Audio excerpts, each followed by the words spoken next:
It's like a commonly used education tool where you'll divide people based on common identities. Sometimes that's could be gender-based, it could be race-based, it could be sexual orientation. And it's ultimately, yeah, again, just a blanket of safety because everyone in that space has a similar, if not the same, lived experiences. Do you think that we could run into a problem, though, in the future where if we separate all these people out into these groups based on experiences, based on race, based on whatever, we limit their ability and their perception of different experiences? And so instead of bringing people closer together as a community level, we build Yeah. these little pockets that are Y- really tight, but then outwardly to other pockets, there's no Yeah. I mean, you get that disconnect. When I was reading your guys' web page, you guys host a lot of events, right? It said on your website that some of those spaces aren't inclusive to white people. Is yes, that correct? that's Okay, so correct. walk me Yeah. through that. Yeah. So, What was the line of thinking there? Because I'm guessing that was pretty intentional. yeah, it's absolutely intentional. It's like kind of all we do. But so I mean that just comes from personal experiences of needing space that is just for people of, similar identities, right? Cuz exclusive spaces exist in lots of different parameters. We have like mother support clubs and um, you know, country clubs, exclusive spaces exist. But for us, it's specifically being such a small percentage of a majority white area, it gets tiring being the only black person in a room or the only woman in a room or, the only handful of people of color that have experienced things that I've experienced. So you intentionally create a space where we just meet so that we can talk about those experiences without, of any fear of judgment or feeling the need that the people I'm with won't understand what I have to bring to the table. So I just kind of like sit quietly in the room. So along those lines of feeling safe and wanting to speak on your experiences. And the choice to exclude white people is because they can't relate to those experiences. So our exclusive events exclude anyone who doesn't identify as African American or Black or like Afro Latine or from within the African diaspora. Okay, so you So couldn't be Chinese or Mexican and show up. exactly, exactly, Okay. exactly. So it's exclusively for the Black experience, and the 7 separation links of separation that come with like the term Black. Have you gotten any pushback from that? I mean, we get that all the time. Just in general, Well, because of your organization. I think just because people, one, belonging to a dominant identity, you're not used to things not being accessible for you. So that's frustrating. And then people often feel like there's like a level of dislike or like disdain that causes us to be exclusive, which is not the case in the slightest bit. Um, there's people that have like white partners that they're like, well, this event's just not for you, and that there's no strife there. And some people just don't understand it, that like what an exclusive space serves or like what the purpose is. How would you explain it to those people when they hear that and they want to push back? Yeah. So first off, I usually just mention other exclusive spaces that exist, like gendered bathrooms. Those are exclusive spaces. Which, there are some like leeways in those because we have all gender bathrooms, but that's like a super basic way to look at it, or like a sorority. That's another exclusive space. And then I also sometimes will say, you're a cat, okay? And you're walking in the alley. You're trying to get to your home. You can go left down the alley that's full of dogs and maybe some possums, raccoons, right? All these other animals. The dogs are most likely going to chase you. Or you could walk down the alley that's full of cats and get home. And it's like, which one would you choose? the one that's safe for you includes the people that are part of your community ultimately, right? And they're going to take care of you and nurture you on your way home, versus, the alley that's full of dogs or whatever. Um, and yeah, pretty much thinking about just that. I could see some hesitation coming from the fact that none of those are race-based, though. Right? It's not a black cat and you see a bunch of white cats. Yeah. It's cats. And it's not gendered bathrooms based on race. It's male and female. But Do we have any race-based ones? well, I'm wondering why those socially, like, gender is also a social construct. Why is it okay to use that in this premise, but not another social construct like race? But I also want to say that for many, many, many years, lots of spaces were segregated by race. And Black folks weren't even really put in a position to enjoy joyful spaces like this, like we have, just events to enjoy yourself, just events to connect with your community. But we were supposed to leave these white spaces ultimately. So, we there was that happening for a very long time. And now it's just not done at the negative connotation. Yeah, but it's still weird that it's race-based, right? No. But what if it was a bunch of white people creating a white space? White people That's a already problem. create white spaces. Yeah, but in today's They world, just don't say it's for white people. But think about it. In today, though, could you come out and say, hey, I'm starting this bar and this bar is just for white people? That would be a problem. Well, I think just because that's like a business offering like a service, you like legally can't deny service to people. What if you were holding a meeting? You're like, we're just going to have a meeting of white people. I mean, quite frankly, if a bunch of white people were like, we're having a meeting, it's only white people, Kinda sounds I don't want to go. Yeah, So, yeah, they fair, can do whatever they want. It doesn't sound good when you put it like that. But, I mean, infinity spaces also exist for LGBTQ community. Like, are you mad at them for doing the exact same thing? But then we go back to and it's self-identifying. It's right? self-identifying also. So like, no one is policing our door. White people have come to our events because they have, Black partners or something along those lines. To the exclusive Black ones? Yes. And so, there's levels. Like we have, there's a lot of interrace families here. So some people have Black kids that they want to go to the Black event that doesn't have a Black parent.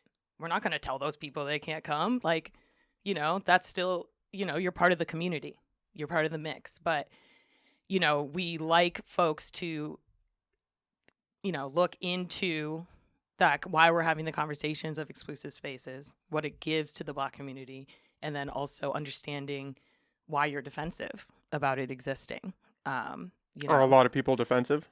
I mean, I don't think a lot of, especially now, I think at first people are just seeing like I'm excluded from something instead of like which sparks a negative reaction. Exactly, right? People were reacting and being like, well, I can't go to this. Why? And then, taking a step back and being like, oh, you just like want some space for things that I don't experience. And I'm not sure what I would serve in that space anyways, and a lot of people, we do have community-wide events. And I think some people do understand the conversation because we do get a lot of messages that say, hey, just checking in. Is this an exclusive space? Because I want to know, what my role in the space is. And, people of color also can be of white skin. So, some of those folks sometimes are like, am I included in this conversation because I am a white-bodied person, but I live the experience of like a person of color because I have whatever heritage, And so, we're not policing the doors at our events to be like, no, you can't come in. Because most of the time. Do a skin test right at the front? Yeah. No paper brown test. But quite frankly, you generally know, if you're subject to colorism. That's also like a thing we kind of say, like. Colorism? So, yeah. So generally, under the terms of colorism, people of a darker complexion receive basically the shit end of the stick in every situation versus lighter skinned people. And so maybe you've heard people have conversations around like light skin privilege and like that level of blackness being more digestible for, the white gaze or the white dominant culture that is generally in our communities. Um, and so that's often a conversation we'll have with folks too, where they're like, I'm not black, but like I am a dark skinned person and I experience things in this dominantly white space. And so we're like, absolutely, if you feel like you want to create community with us, like come create community with us. I think it's a. I think don't inherently think that creating isolated spaces like that is bad. Like I think Boy Scouts is good. I think little boys should have a place where they can go and just be boys. I think Girl Scouts is good. Gendered bathrooms I think is pretty good. Um I could see the hesitation where it comes to racial divides. But that's an interesting point where we do have these other gendered ones. It's just the race one is always interesting to me. Just because how do I want to phrase this? Just because I think it's a slippery slope. I think it's a slippery slope when we start isolating people based on characteristics. It was a problem back with slavery. That was a big problem. And I worry that it just creates more of a divide rather than Yeah. And I helping. mean, really, I guess you I don't can. know if that's a good way to phrase I that. mean, quite frankly, you can have all those feelings. Like, I'm sure, people have that regard all the time, but I find that it comes from people that don't need those spaces. So folks that generally feel safe in most situations that they encounter. And so, that's all right because we're going to hold the space for the folks that do need it and they'll take what they need from it. But like same thing, like BIPOC caucuses exist. It's like a technique often used to support communities and underserved populations, right? Where you have these listening sessions that are infinity based spaces, meaning identity based. Sometimes that's That's race. what infinity means? And if affinity. Affinity. So okay. AFF, yep. I thought you were saying infinity. I was like, I've never Affinity heard this. spaces, yes. It's like a commonly used education tool where you'll divide people based on common identities. Sometimes that's could be gender based, it could be race based, it could be sexual orientation. And it's ultimately, yeah, again, just a blanket of safety because everyone in that space has a similar, if not the same, lived experiences. Do you think that we could run into a problem, though, in the future where if we separate all these people out into these groups based on experiences, based on race, based on whatever, we limit their ability and their perception of different experiences? And so instead of bringing people closer together as a community level, we build these little pockets that are really tight, but then outwardly to other pockets there's no I mean you get that disconnect. I mean, I think we already see things like that existing, right? I think that's my fear with spaces like that are divided on race is that if everybody just went, then maybe you would have more white people go and they could see that side of oh shit, And I mean, and that's why we do both, right? So we do a Juneteenth celebration every year. We've never done that exclusively because I think it's really powerful for our non-Black community to learn about the intersection of Black history and American history through that celebration, right? Or like we do an artist showcase all the time. The lineup is exclusive to Black artists, but everyone can come and watch it. The spaces that we want to make exclusive are the intimate ones, the ones that we're looking to create more of an intimate community, tight-knit bond versus, a learning opportunity for the community or something like that, a fundraiser.